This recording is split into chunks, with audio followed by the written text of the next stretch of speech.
Starting off at number 10 now, we have Cropsey. Some of you guys may have heard me talk about this one before. It's the story of the boogeyman of Staten Island. He was rumored to be a homicidal maniac who escaped from a mental asylum. He would hunt for children and drag them back to the ruins of a hospital where he lived. Witnesses always said that he had a hook for a hand. These stories were meant to scare kids, perhaps even told to them by their own parents who wanted them to be more wary of strangers. Then, in 1972, the boogeyman became real. News broke of a real-life corpsey man called Andre Rand. He was a former janitor at the local school for mentally disabled children. Rand was arrested in connection with the disappearance of Jennifer Schweiger, a 12-year-old girl with Down syndrome. He lost his job over the case and moved into the now abandoned school that he used to work in. He was eventually convicted of murder, and police connected him to the disappearance of 4 other children. No bodies were ever recovered. Moving on now to number 9, guys, we have the Bunny Man. I talked about this legend in my West Virginia video, if you remember. The story goes that in 1904 a mental asylum closed down. While transferring inmates to a new facility, one of the buses crashed. Most of the people in it were killed or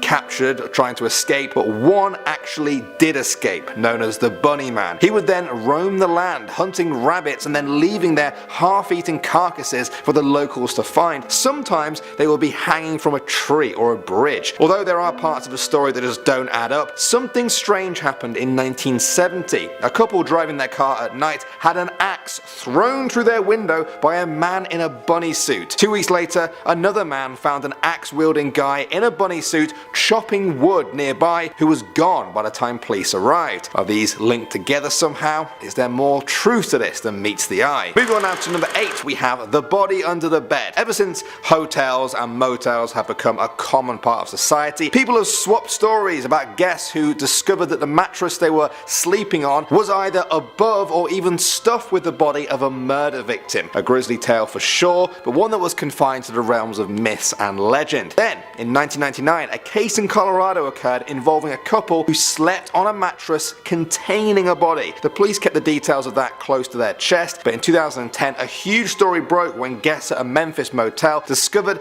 they had been sleeping above the body of Sony Millbrook, a missing person at the time. Her boyfriend, Lakeith Moody, was convicted of the crime. Many people were horrified and vowed to give their hotel beds a closer inspection next time. Next up at number 7 now, guys, we have the Maine Robber. That's M-A-I-N-E. The state. For many years, visitors to Maine's North Pond have reported that something strange was going on there. Time after time, people reported that things were going missing. Not just one person, one time, many people, many times. Batteries and food would vanish from cabins, while flashlights just disappeared from camping tents. People thought either the earth itself was swallowing it all up, or there was a thief at work. It turns out they were right about that. In 2013, a game warden discovered Christopher Knight living alone in the woods. For 27 years, this man had been there watching hikers, canoeists and other visitors to the area. When taken in for questioning, Knight admitted that he was responsible for around 40 robberies a year. I mean, stealing batteries is one thing, but I feel like if you were being watched all those years and then you were proven right about it, that would be even creepier. At the number 6 spot now, we have the Falling Lawyer. Now, I've lived in Toronto for quite a few years now, and I've personally heard this story floating around the place, but I never thought it was actually true until now. They say that years ago there was a lawyer who loved to show off how strong his office windows were in his building that overlooked the city. Every time someone came to visit, he would take a long run up, jump, and hurl himself right into the window. Sure enough, the window would remain intact, although we'll never know if this actually impressed his visitors. Well, this lawyer was real, and his name was Gary Hoy. He was a senior partner at his firm with an office on the 24th floor. On July 9th, 1993, some law students came to visit. He took his usual leap at the window, but this time, after years of it being weakened, it smashed. Gary plummeted to his death, and the improbable story became somewhat of a local legend. Next up at number 5 now, we have the Puebla's secrets. For many years, longer than people can even remember, the people of Puebla in Mexico have talked about the tunnels. Secret tunnels that were built under their city by the Spanish conquistadors in the 1500s. It's been almost half a millennia since then, and the stories became legend. People looked for them, but they found nothing. The tunnels became a myth, something to scare the kids into believing there was a dark maze of caverns beneath them. In 2014, construction workers were in the middle of an urban remodeling project when they stumbled upon an old tunnel. Surely the legends weren't true. The Puebla History Center took over the site to investigate, and yes, it was the fabled tunnels people had spoken about. They determined the tunnels were built in 1531, right after the city was founded. Members of the Catholic Church supposedly used the tunnels to transport treasure and other property in and out of the city without people knowing about it. Part of the tunnels are now open to the public, giving you the chance to walk through the dark halls of an urban legend that came true. Coming in number 4 now, guys, we have the alligators. I definitely talked about this one in our New York urban legends video. Many years ago in New York, people would say that there were alligators in the sewers below the city. They said a young boy once flushed his pet alligator down the toilet. Years later, he reached into the sewer grate to retrieve a lost baseball. At that moment, a fully grown alligator leapt up from below and ripped his arm clean off, the same alligator he had flushed away. Many people dismissed the whole story. Alligators, New York, crazy. However, in 1959, Teddy May, the commissioner of New York during the time of these rumors, wrote about the alligators in his tell-all book. He said that he and his inspectors did find alligators in the New York sewers in 1935. They were up to 2 feet in size. It took 2 years for them to clear them all out, more than enough time for the facts to get blurred with fiction. Moving on to number 3 now, we have the dog boy. For many people in Arkansas, they know the stories of the dog boy. Kids swap tales of a werewolf-like man who roams around the town of Quitman. Some even say they've seen him. Many of them might not know that the story is somewhat based in real life. Gerald Bettis was born in Quitman in 1954. By the time he was a young boy, the neighbors were already calling him evil. They said he liked to capture stray animals and torture them in twisted experiments. As he got older, he turned on his parents, tormenting them until, at the age of 27, his dead father was found in his home. The newspapers said it was illness, but others said it was murder. Bettis then kept his mother in the house until she was finally taken away and placed in protective custody. His mother testified against him and he was given life in prison, where he died a few years later. They say that his spirit still haunts that house and that he's often seen roaming the area as a ghost on all fours with shaggy hair like a dog. At the number 2 spot now, guys, we have Charlie No Face. Some of you may have heard me talk about this one in my Pennsylvanian video. Charlie No Face is the story of a boy called Charlie who once got electrocuted while climbing on an electric pole to try and see into a bird's nest. He was horrifically disfigured. His face had practically melted off. Eyes, nose, mouth, one of his ears and one of his arms all completely gone. It also turned his skin a sickly green. Somehow he survived and lived out his life in the small town, rarely showing his face to the other locals. People would share the story of Charlie No Face, but because nobody saw him, the story became nothing more than an urban legend. But it wasn't. The story was actually true, all except for the name. Charlie's real name was Raymond Robinson. He was friendly to people whenever they saw him, and he wasn't responsible for the many hauntings that became associated with the legend. And finally, number 1 now, we have Polybius. You may remember this from my video game urban legends video. Polybius was the name of an arcade game which kids in Portland got addicted to in 1981. Whenever they were forced off it, they felt nauseous, stressed, or even had seizures. Some people noticed the game was being serviced a lot more than usual. Instead of once a month, Polybius was being checked by men in black suits every single week. They would copy its hard drive, leave all of the money, and then be gone until the next week. People believed they were from the CIA and that Polybius was all part of a mind control program that sent subliminal messages to its players. While a lot of this is debatable, there really was a kid who got sick during an arcade marathon contest in Portland in 1981. A few days after that, federal agents really did seize a load of arcade cabinets. They said it was all part of a major gambling bust. This is where people tend to differ in opinion. Some say that the story of Polybius was inspired by the events, others say the events are proof of the story. Starting off at number 10 now, we have the Woman in Black. Now if you've ever watched any of my urban legends videos, you'll know that almost every country in the world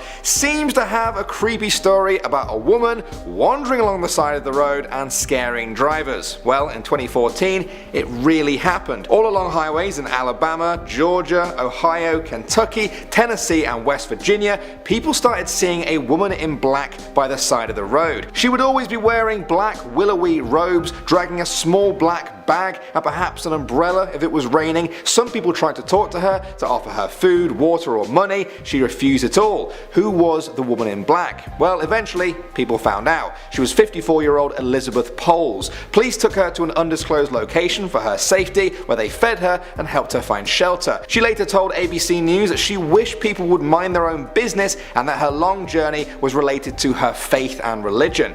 Now sadly, this interview only brought even more attention to Elizabeth, although she eventually dropped out of the public eye and perhaps continued her long journey. Moving on to number 9 now, we have the body snatchers. In the 1960s, there was a rumour going around that governments were removing parts from the bodies of dead children and shipping them to secret labs in the US.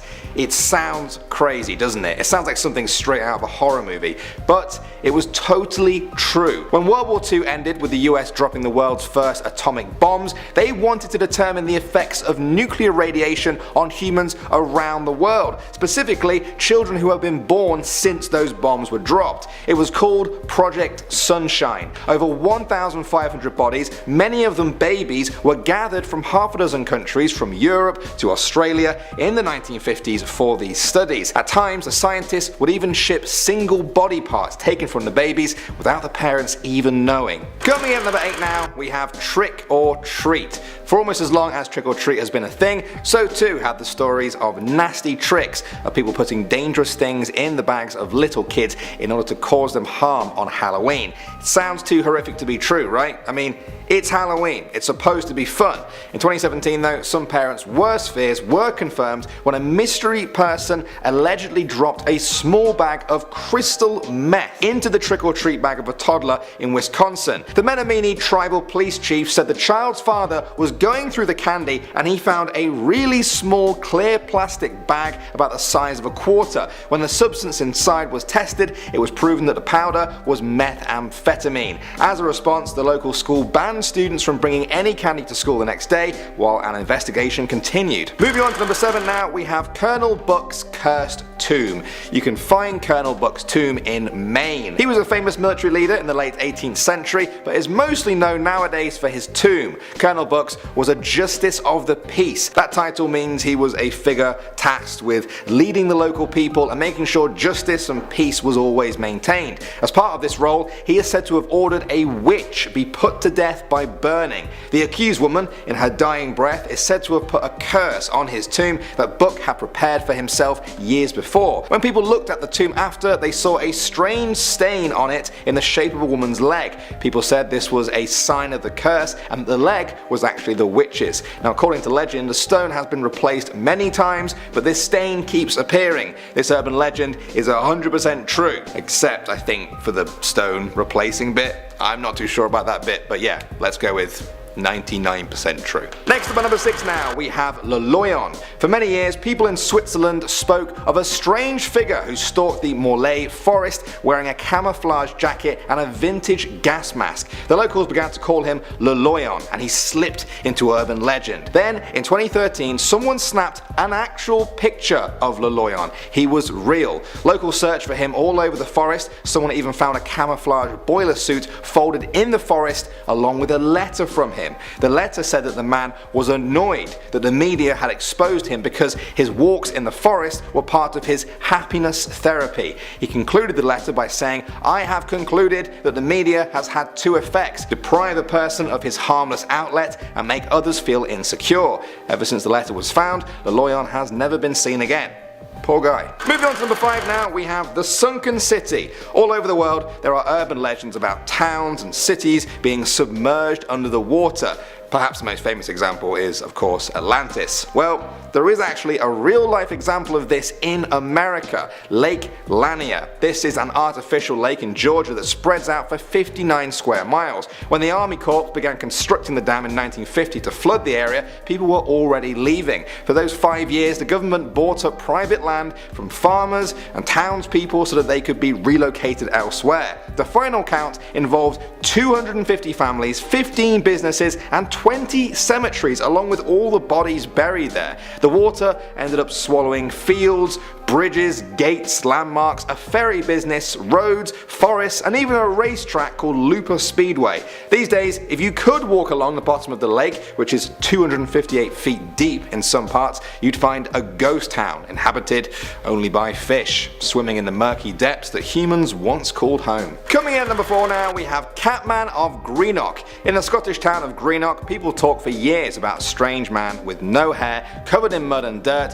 who would be seen eating rats. If it sounds bizarre, that's because it was. The story spread across the whole area. People enjoyed it as nothing more than a creepy story, but then in 2007 things got very real. Someone uploaded this video of the Catman in real life chomping down on an actual rat. This was a shock to many people because stories of Catman have been around since the 1970s. However, since 2017, no sightings have been confirmed and Catman has slunk off again into local urban legend. Next up at number 3 now, we have E.T.'s burial spot. Now from that title, you might think I'm about to tell you that E.T. wasn't just a movie, it was all real, and he died, and I know where he's buried. Now if that was true, it would be the story of the century. It's not that, but this is really interesting as well. Legend says that somewhere in the New Mexico desert, Atari buried copies of one of the worst commercial failures in video game history, E.T. the Extraterrestrial. Why did that game fail? Well, it was clearly a cash grab deal with Steven Spielberg to make more money from one of the most successful movies at that time. They had just 5 weeks to make this game, and as such, it was rushed and sloppy and just rejected by the early gaming community.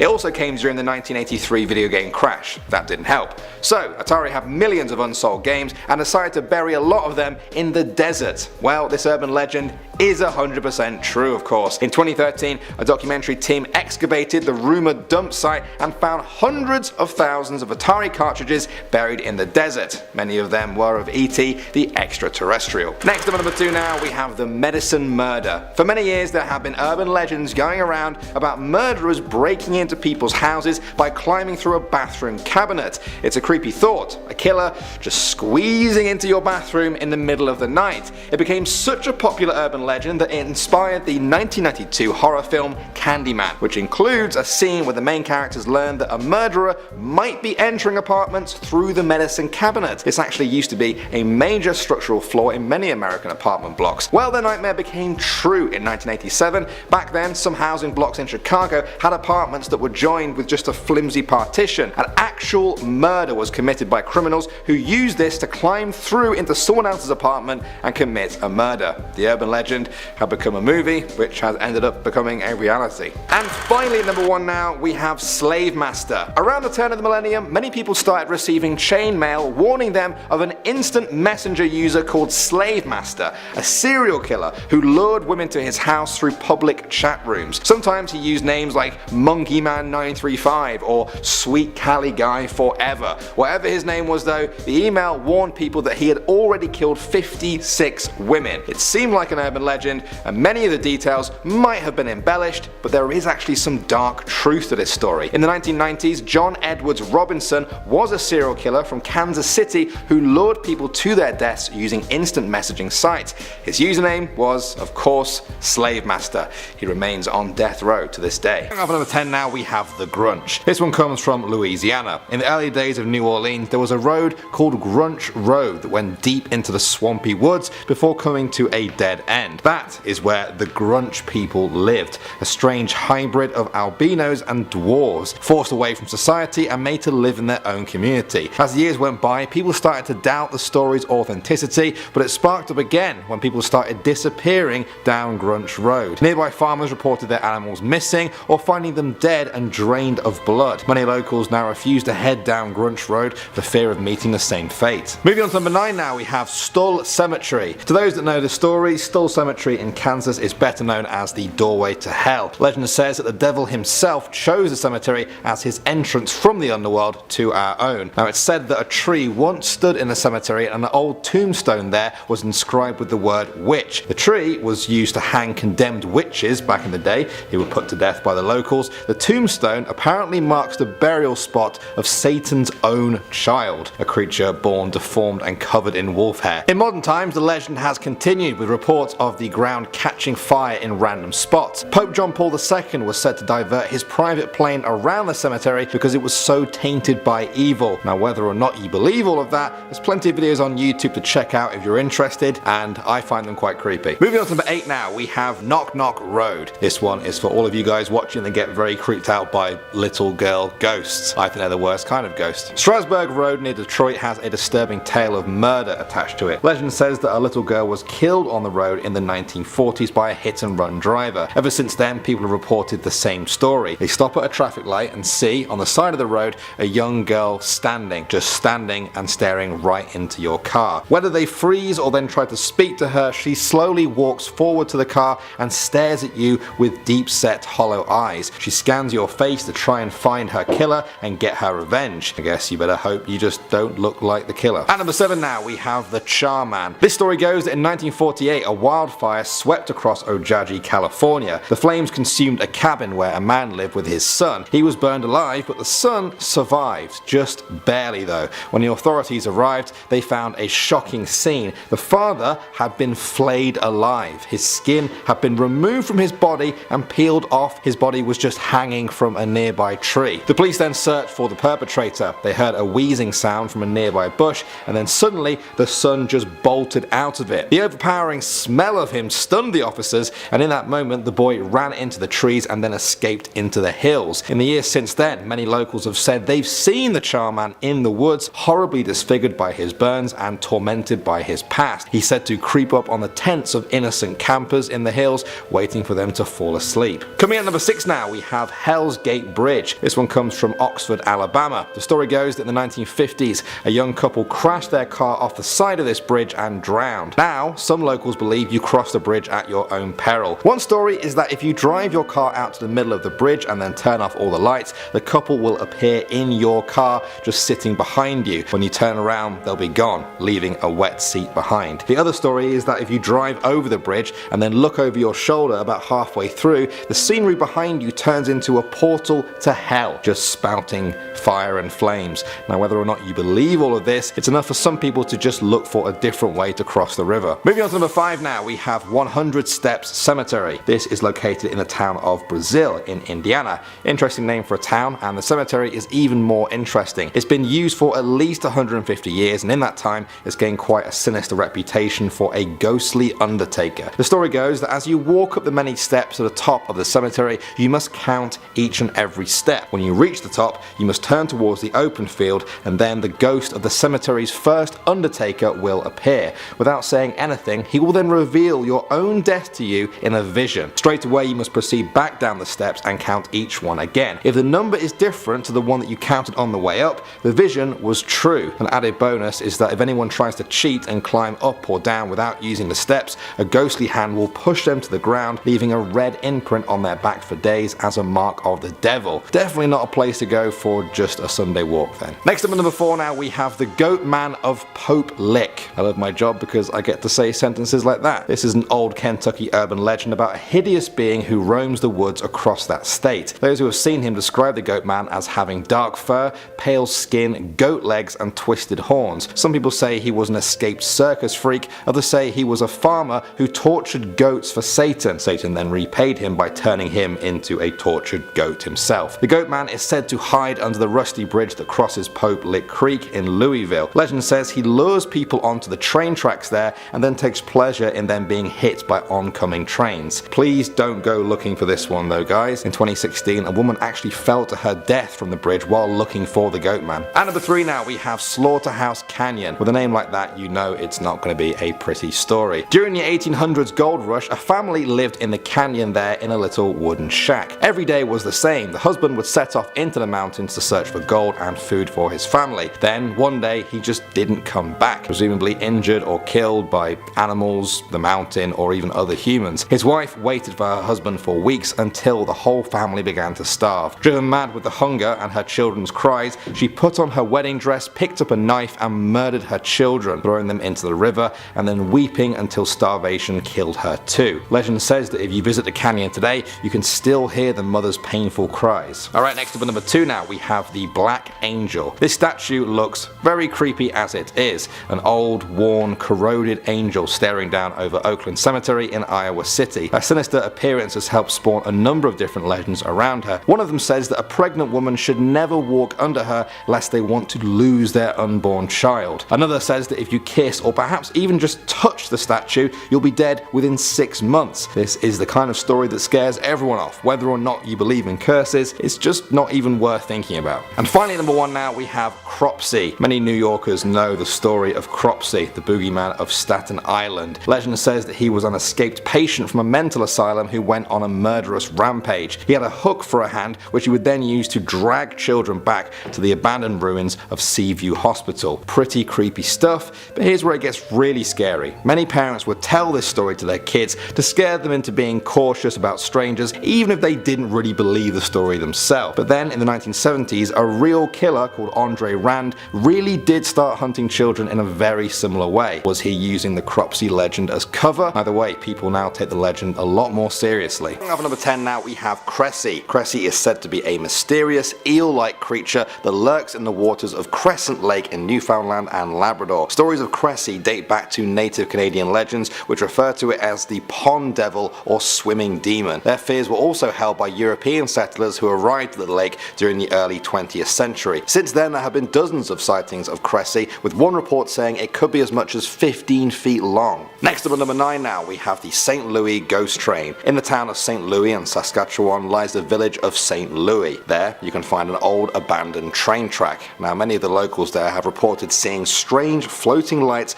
moving along the train track during the night. Others have said that a ghost train will appear on the track looking just like the ones from the 19th century. Another story is that the ghost of a workman who died during the track's construction will appear at night. At number 8 now, we have the Forbidden Plateau. This plateau in Western Canada has long been regarded as a mysterious place. The native Canadians would hide their families in the forested plateau during wars with other tribes. One day, the warriors returned to find their family had disappeared. They believe that evil spirits took them away, and they vowed to never step foot there again, earning it the name of the Forbidden Plateau. Many people have taken this story to heart and stay clear of the eerie presence there. Next up at number 7 now, we have Young Teaser. This was an American ship that was destroyed in the War of 1812. It was wrecked in Nova Scotia, where some people believe its ghost can still be seen today. People swear they have seen the Teaser light, a fiery glow of a flaming ship near the site of the explosion. Accounts began in the late 19th century, and since then, many people have said that the ship appears on the 27th of June, the day it sank. Others have gone even further and said the ship also holds the ghosts of the sailors who died in the explosion, forced to relive their deaths forever. At number 6 now, we have Christie Mansion. It's now Regis College in Toronto, but Christie Mansion used to be the home of William Mellis Christie,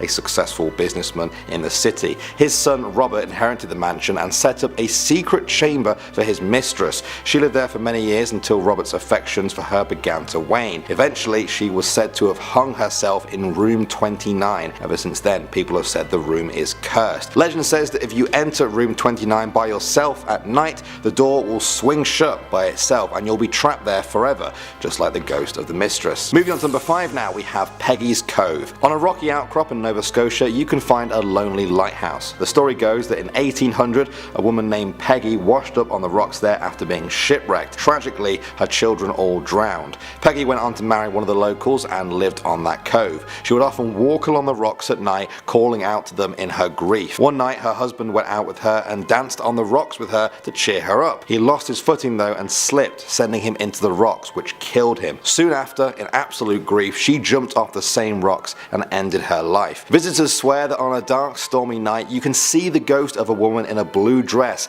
standing at the edge of the rocks, ready to jump. Next up at number 4 now, we have John Troyer. By all accounts, he might be the closest thing Canada has to a witch hunter. He was born into an Amish family in America before relocating to Ontario in Canada. He was a doctor who was terrified of witches. Legend says that he would stalk witches in the woods there until they led him to their den. He would then steal their broomsticks for personal transport. He would also set up actual witch traps to capture them. Now, whether or not you believe the whole broomstick or witches thing, there is evidence of John Troyer's traps, which are essentially human-sized bear traps. Coming at number 3 now, we have the Dungarvan Whooper. This is a famous ghost story coming from New Brunswick and dating back back to the late 19th century. According to legend, a young Irish cook called Ryan worked at a lumberjack camp. While the other lumberjacks were out one day, the boss killed Ryan. When they returned, he told them Ryan just got sick and died suddenly. They buried him some distance from the camp. However, a loud whooping sound kept them awake. The whooping got so loud that they fled the camp, convinced it was Ryan's vengeful ghost. In the years since then, many people have reported the whooping sound that can be heard in the woods as Ryan seeks vengeance on the living. Next up, number 2 now, we have the legend of Rose La Tulipe. This is a French-Canadian legend that dates back to the 18th century. There are more than 200 different versions of the legend, but they mostly share the same theme. Rose La Tulipe was a young girl who loved to dance. On the night of Mardi Gras, a stranger appeared at her house and danced with her until midnight. At that moment, he was revealed to be the devil. She tried to escape, but it was too late. The devil took Rose back to hell, where she remains to this day, dancing with her at his whim. And finally, number 1 now, we have Oak Island. Legend says that treasure can be found on Oak Island in Nova Scotia. Since the 19th century, people have been convinced the treasure there includes the likes of Marie Antoinette's jewels and even missing Shakespeare manuscripts. A number of people have died trying to search for this treasure. The legend all began with the discovery of a large pit which seems to be man-made. It's almost 200 feet deep at one point and has been protected by booby traps which have killed a number of explorers. There are even underground channels that lead to the beach over 500 feet away. Treasure hunters are convinced that all of this must have been built to hide treasure from hunters hundreds of years ago. Starting off at number 10 now, we have the corpse train. Now, according to London folklore, in the early 1900s there was a train that ran underneath the city and it was only for dead people. Back then, London's hospitals and morgues were struggling to deal with the vast amount of people that were dying from poverty and disease. They decided to transport the bodies out of the city, but knew that they couldn't do it overground without disturbing a lot of people. So they used an existing train line to load the bodies onto. The train ran just the other side of a wall from the normal daily service, where unsuspecting Londoners were getting on and off their trains unaware of the nearby bodies. Next up at number 9 now, we have the suicide pool. This one comes from Epping Forest near Essex. The story goes that years ago, a young couple in love were followed to a pond in the forest by the girl's father. When the couple finally embraced, the father leapt from the trees to confront the boy. The fight got out of hand and the father ended up killing the boy in a rage at the edge of the pool. The waters then turned black. Wildlife that was touching the water died instantly. In the years that followed, bodies started to appear in the water. First it was an old woman, then a young one with her young child beside her. They say the pool drew them into their death and that the pool is still out there in the forest somewhere waiting for its next victim. Next up at number 8 now, we have Annie. This one comes from Edinburgh, Scotland. In the old town there lies a street known as Mary King's Close. It's steeped in myths and legends of hauntings and murders. In 1990, a psychic called Aiko Gibo visited and felt a small hand touch hers. She said that she then made contact with the spirit of a dead child called Annie who had died in a plague hundreds of years ago and had lost her doll. The psychic then went to a nearby shop and brought back a Barbie doll for her. Now since then, visitors leave dolls for Annie and a mountain of them has built up in the dark. Moving on to number 7 now, we have the Faceless Woman. This one comes from the borough of Barking in London. There you can find Beacon Tree Station, home to the Faceless Woman. The most famous sighting of her happened in 1992.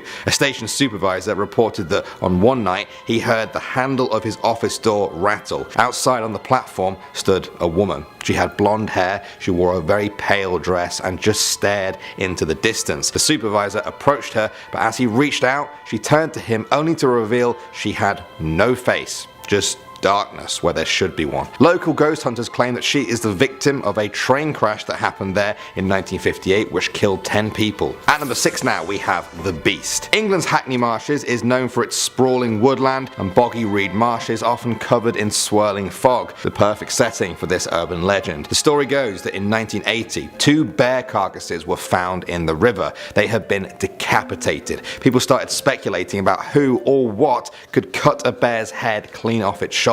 Then a year later, 4 boys were taking a walk along the marsh one winter morning when they saw it through the trees. They described it as a giant, great, growling, hairy thing. As soon as it saw them, it reared up on its back legs and let out a deafening roar. The boys ran, but the story remains always in the back of people's minds as they trudged through the marsh. We're returning now to the London Underground for our number 5 with The Crying Girl. On November 18th, 1987, a match was dropped on an escalator at London's King King Cross station. A fire quickly spread into the nearby ticket office, which resulted in the death of 31 people. In the years since then, passengers have reported seeing a girl who died around the station. She has long brown hair, wears jeans and a t-shirt, and is always crying. Some people have even reported hearing her sobs while smelling smoke coming out from the escalators. Back to Scotland now for our number 4 with Sawney Bean. This is the gruesome tale of Alexander Sawney Bean, a man who was said to be the head of a Scottish clan of cannibals in medieval times.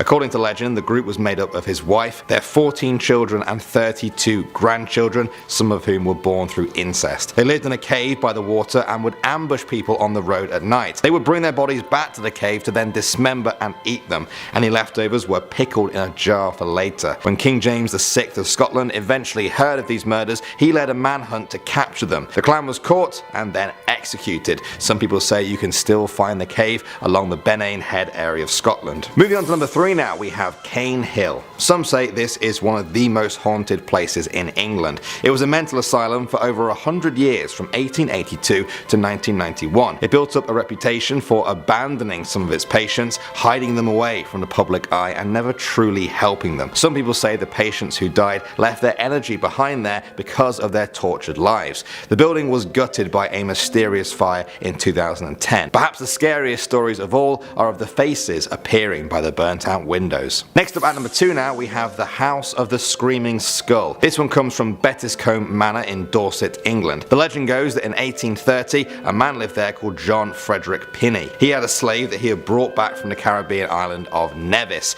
The man became ill, and on his deathbed he swore he would never rest unless his body was returned home to Nevis. Pinney refused to pay for that expense, and when he died he had the man buried in the local graveyard. After that, ill fortune began to plague the village for months. Screams and cries were heard from the cemetery. At the manor house, windows rattled and doors kept slamming. The body was dug up and brought to the manor house, where today only the skull remains, where it's said to haunt the manor, but the village remains safe. And finally, number 1 now, we have the Hellhounds. Dartmoor is a vast, rocky, windy and mysterious part of England. It's popular among tourists, but everyone who goes there is aware of the legend of the Hellhounds. It's said that a pack of these ghost dogs wanders the moors at night, preying on sheep, and they're not afraid of humans. They've often been described as cat-like, but with the frame of a bear, and very fast. There have been pictures and film taken of them over the years that claim to show glimpses of these hellhounds in action. Many of the locals don't even need that though. They've heard the stories handed down from generation to generation. Some of them even say they've seen the hounds with their own 2 eyes. Starting us off at number 10 is the White Lady of Bality Drive. In Quezon City, there's an avenue named after the row of trees that used to line it. Although they are now gone, in Filipino culture it is believed that balete trees are inhabited by mystical beings and other supernatural creatures, and despite their removal from the area, it is rumored to remain just as haunted as the day they were planted. There are few variations of the legend, but the most popular is that there was once a woman who died after being hit by a taxi along the balete-lined road late at night, and whoever hit her was never caught. Since then, it's said she haunts the roads, scaring unsuspecting taxi drivers who dare trespass alone. Some say she might even appear to be lost and wait for a taxi to pull over so she can come inside and terrify the driver by revealing her true form, a corpse covered in blood and bruises. However, others say sometimes she will just disappear out of thin air. Many have believed the tale, including a police officer and captain of the QCPD who was eventually suspended for cowardice after he refused to patrol the area after a rise in incidents. Allegedly, each accident claimed that a woman in white was what had caused the issue, and so the officer refused to investigate, fearing he too would become haunted by the White Lady of Balete Drive. Next up at number 9 is Death by Slippers. I've heard some crazy urban legends in my day, and this one might just be the most out there. Apparently, there's an urban legend in the Philippines that states you must bring your slippers inside the house at night. Why is that, I'm sure you're wondering? Well, according to the legend, anyone who forgets to bring their slippers in at night will be visited by a dangerous cult that takes the slippers and kills the owner. Apparently, each night a group of Satanists roam the streets looking for victims to sacrifice to their evil overlord, and apparently the only thing you have to do to protect yourself from being saying their next victim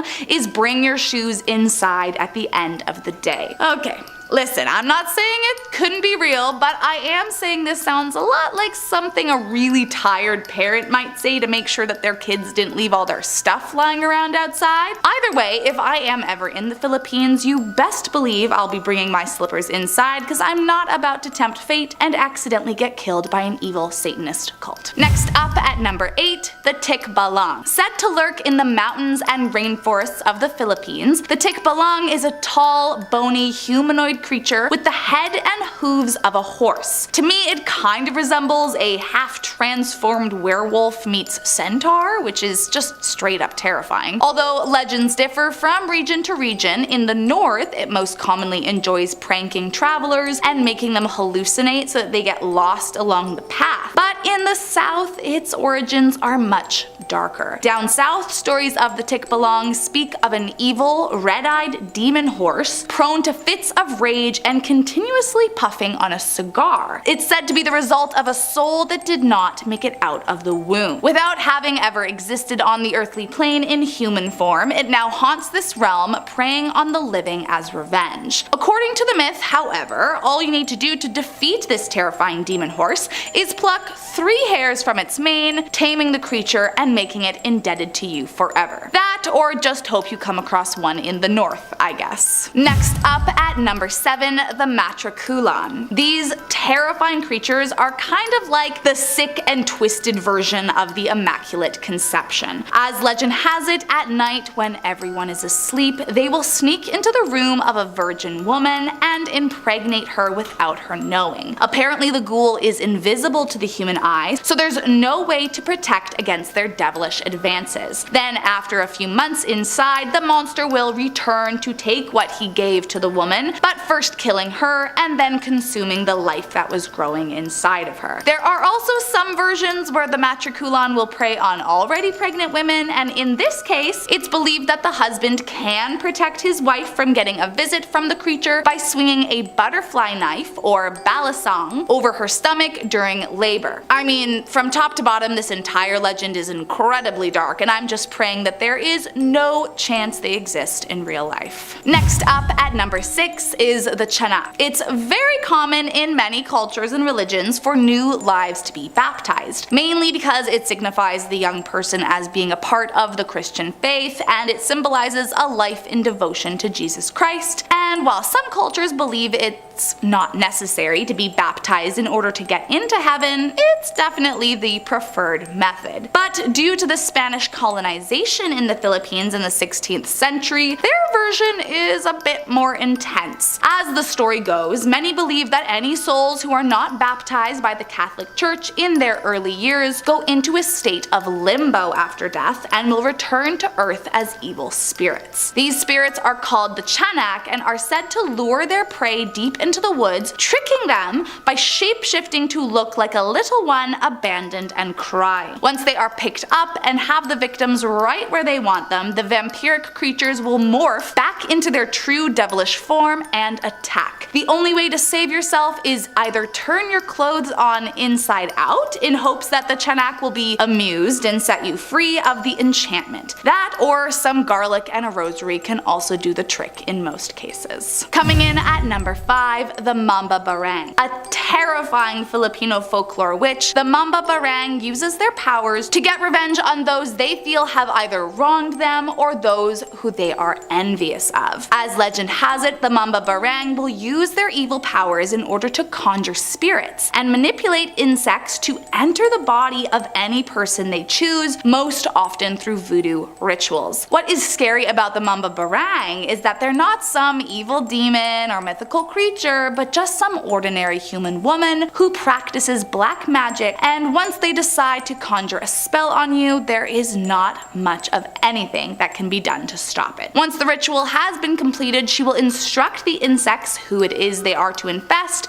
and they will climb inside the body using any orifice required. There is often pain at the site of entry, for example an intense earache if they go through the ear, or even hemorrhoids if they use the south door. But these are not like like other diseases, they will resist all known treatment. In fact, there are no known medicines or cures for any of the afflictions caused by the witch. The only way to be freed of the torment is to hope that the witch allows the infestation of bugs to leave your body. Otherwise, you're fresh out of luck. In most cases, the torture will continue until it takes your life, and only then will the horde of bugs evacuate your body. Coming in at number 4, the Amalanag. Said to be the Filipino version of a half-zombie, half-vampire, the Amalanag is an undead demon that is believed to not have transferred its power to a relative during their time of death. This results in the demons rising from their graves so that they can lurk in the woods, feasting on the blood of the nearby villagers. Their preferred method of attack is usually believed to be through biting the neck, since, vampires and all. However, there are some versions of the legend that state they will tickle the victim to death while simultaneously absorbing their life force. I mean, if I had to pick a way to go, this sounds better than being stabbed and left to slowly bleed out, no? Well, I do also hate being tickled, so I don't know, maybe not. It all really depends on how long it would take for me to be drained of all my life force, I guess. The good news is that you can escape them should you ever find yourself face to face with these demons. It's advised that you climb up a tree or jump into the closest body of water, as they're unable to climb and they have a great fear of water as it will turn them into a pile of worms. Next up at number 3, the Manananggal. Said to be a vicious, flesh-eating, blood-sucking demon, the Manananggal is definitely one of the creepiest urban legends I've ever heard of. In their true form, they're described as being hideous women who have the ability to sever their body into two, something that they must apparently do in order to feed. When they detach their torso from their lower half, they become vulnerable, so they must hide their lower half to keep themselves from being attacked. They then grow wings so that they can fly around looking for their next victim. The Manananggal tends to prey on men, first shapeshifting to look like a beautiful woman so that they can seduce them before luring them into a secluded area, tearing them apart and sucking out all of their internal organs with their long tongue. The only way to defeat the ghoulish creature is to wait until her body is severed, as the lower half remains motionless and vulnerable. Once you find the lower half, sprinkle either salt or crushed garlic onto the creature, and the demon will be unable to join back into one entity. Then just sit back and wait until sunrise, as once the sun hits the separate torso, she will be destroyed. Coming in at number 2, the Aswang. This one might be the most famous of the urban legends, but to be fair, it's for good reason, cause it is just about the most terrifying thing I have ever read about. Supposedly a flesh-eating, shape-shifting, vampire-like creature, what's truly terrifying about the Aswang is that you never know who around you could be one. As the legend goes, during the day they appear to be just like us humans, blending in with the world and working normal jobs, but at night they transform into flesh-eating, blood-sucking, horror film creatures who unleash their predatory instincts, actively hunting the most vulnerable in the community. The creatures are said to have long tongues and backwards feet, and are apparently so thin and frail they can hide behind a single piece of bamboo. But don't be fooled by their small frame, as if they attack, there is no saving you. What's scariest about them though is their ability to transform the appearance of other objects too. In order to avoid suspicion, they are known to use plant matter to create a doppelganger of their victim's corpse in order to hide their feeding habits and fool the locals into thinking they died of another cause. The only way to repel the dreadful creature is with garlic or religious artifacts, particularly used against them during the day as they are weakest in their human form. Then once you have them at their weakest, you can kill the monster by decapitating it. And last up in our number 1 spot, Encantos. Often associated with the spirits of ancestors in the Philippines, Encantos are kind of a catch-all term for a few different mythical creatures, but are most commonly linked to fairies. Now, if you have only ever watched animated fairies from your favorite childhood shows your whole life, and you're wondering what the heck these creatures are doing on a scary list, well then my friend, you have got to learn a little bit more about fae and the terrifying things they are capable of. When it comes to Encantos in particular, their motives are almost backwards to many other ghouls, as if they don't like you, they are rumored to inflict deadly disease, mental illness, or even gain complete possession of their human target. But if they've become become smitten with a human, they will sometimes opt to bring them good luck. Or they might just kidnap you and bring them into their realm forever. It said you can try to ward them off by carrying a magical charm or an amulet, but once they have their sights set on you, either good or bad, it is hard to keep them away forever. Although the mythical belief in the Encantos may have originated as folklore, it has also been theorized that the fair-skinned fairies were actually created as a metaphor for the Spanish friars who colonized the Philippines, often abducting and taking advantage of the young Filipino women in the woods. So considering they're based off of real people, you don't get much scarier than that. In our number 10 spot, we have the Maine Hermit. So for a very long time, the people of North Pond, Maine noticed that things were going missing in their homes. Not jewelry or typical items that you would assume would go missing in a home invasion, but food, such as peanut butter and apples. Since these items weren't of the highest value, the people just let it happen and didn't look too much into it. Until the invasions continuously happened close to, just 1,000 times, and that is not an exaggeration. Eventually, a man by the name of Christopher Knight was caught and was given the nickname of the Maine Hermit. Apparently, this man had been without human contact for 27 years as he was living alone in the woods. He would just steal what he needed to survive. Thankfully, he wasn't dangerous, but scary to think that he had been breaking into those people's homes so easily for years. I bet you they all installed security systems after he was caught. In our number 9 spot, we have the secret tunnels. It has been long thought to be an urban legend that beneath a lot of schools are secret, mysterious tunnels. Well, apparently, that is actually true. These tunnels are said to connect to places or even to lead to hell. Well, I'm not so sure the hell part is real, but the tunnels do exist in a lot of schools throughout the US. From people that have seen them, they have said that the tunnels are dark and cold and truly just the most spooky, probably where the idea of them leading to hell came from. They are mostly abandoned and any source of light that was once in them is completely gone. They were believed to have been used before as perhaps an easy sort of transportation between the buildings in the campus during the colder months, as they are typically in places that experience colder climates. In our number 8 spot, we have the University of Rochester swimming pool. Once upon a time, schools used to have swimming pools and it was a huge attraction. There would be swimming teams and competitions, and then over time they stopped being made with them and they became less popular. They became abandoned even in some schools like the University of Rochester, for example. They housed a swimming pool that eventually was just used for the storage of desks and chairs. The desks and chairs are piled so high that it truly is a creepy sight. Apparently there are also red footprints along the side of the pool, and some have speculated about them as they look like blood. Was this pool discontinued because of a killing? It's possible. Am I starting another urban legend? Possibly. In our number 7 spot, we have more anesthesia, please. There used to be a rumor that some people, when going into major surgery, would get anesthesia to numb the pain and put them to sleep, but it wouldn't fully work. It was thought to be untrue and just a rumor until a few cases were revealed to have actually been real. Apparently, about 0.02% of people that have surgery fall asleep but still feel the pain as they require more than most. Yikes, that's the most scary thing ever. Truly the worst nightmare you can imagine. They are asleep, but they still feel the pain of being ripped open. Apparently it has been reported that the people that this has happened to, unfortunately, have taken their own life not too long afterward due to the PTSD from the event. Wow, truly horrific. In our number 6 spot, we have the Bloody Mary. No, not the delicious drink that is, fun fact, my favorite beverage.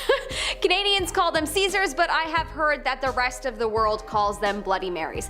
Anyways, you know that fun children's game where you look into a mirror and say Bloody Mary 3 times and a Bloody Mary is supposed to appear? Such fun. Some children's games amaze me. Well, I'm not about to say that this game is real and to run to your mirrors right now to try it. I wish.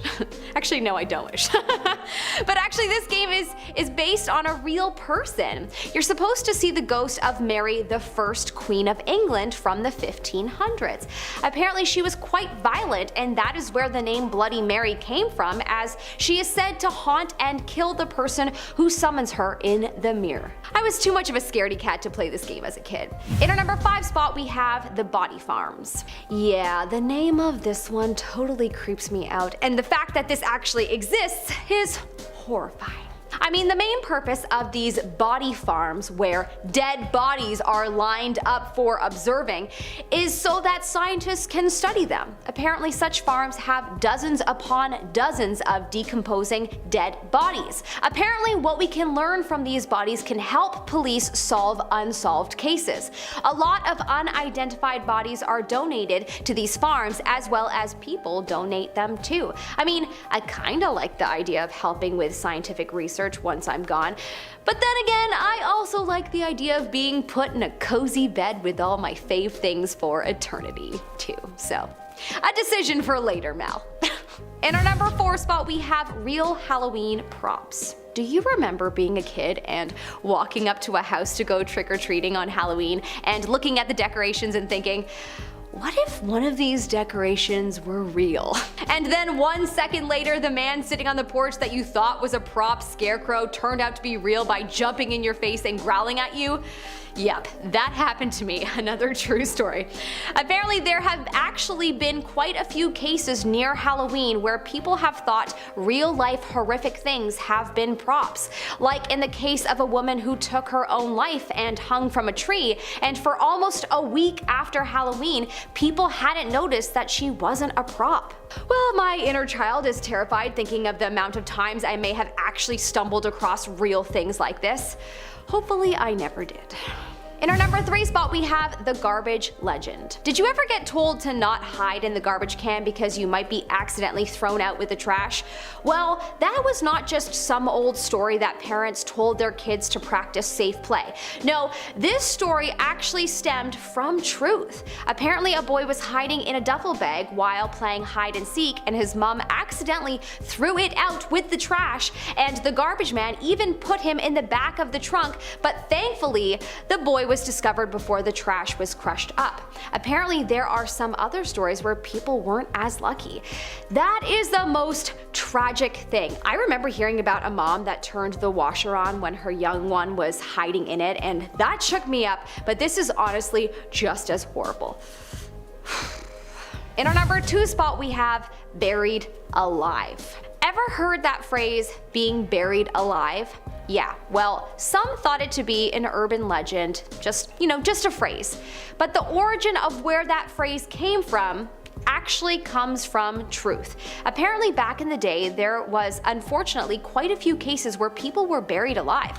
Yep, so much so that it became common practice to put a bell in the grave so that the person could ring it if they were actually buried alive. Of course, we are better equipped with tools and are able to know these days, and that's not common anymore. But still quite chilling to think that it was once an issue and the phrase came from truth. In our number 1 spot, we have Charlie No Face. There is an old urban legend told about a man named Charlie with no face. Depending on who told the story, Charlie No Face could be a monster, ghost, or someone who had an accident and no longer had a face, but apparently he would walk the streets of Big Beaver, Pennsylvania in the night. People would try to spot him and would drive the streets at night to see him.